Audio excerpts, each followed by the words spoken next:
I know too that members across the House are deeply concerned by the effect of the current uncertainty on businesses. British Prime Minister Theresa May had said 74 times that there would be no extension to the Brexit deadline. Credit. APBut. She added that her absolute focus was still on sealing a withdrawal deal by March 29. A short extension would almost certainly have to be a one-off, she said, otherwise Britain would be obliged to vote in the European Parliament elections in May. She promised Parliament would have a chance to vote again on her Brexit divorce deal by March 12 at the latest. If the government loses that vote, it will ask for another vote on whether the UK should leave without a deal, a move that government and other experts predict would be disastrous for the country's economy and businesses. Loading in. If Parliament rejects a no-deal Brexit, the government will then ask for a vote on an extension to the UK's EU membership, and if it is approved, bring forward the necessary legislation to change the exit date, May said. It is unclear what would happen if Parliament votes against a no-deal Brexit but also rejects an extension. The government is about to publish a new report on the impact of no deal. It emerged on Tuesday that the UK has a dire shortage of the right sort of pallets used to import and export goods.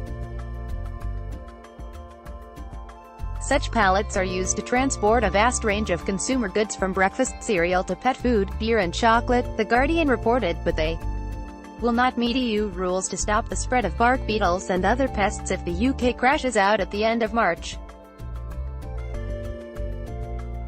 Opposition leader Jeremy Corbyn also changed track on his party's Brexit policy this week. Credit. May said she was making good progress in her efforts to rejig the withdrawal deal she signed in Brussels last year, that was rejected by the Commons in January. The UK and EU have established a joint work stream to find an alternative to the backstop, an insurance policy in the deal intended to ensure the Irish border remains free of checkpoints after Brexit. Labour leader Jeremy Corbyn, who also changed his policy on Brexit yesterday to explicitly support the possibility of a second referendum, said the Prime Minister was still kicking the can down the road, but the problem is the road is running out. Loading. Every bit of badly made fudge meant more uncertainty for business and more jobs put at risk, he said.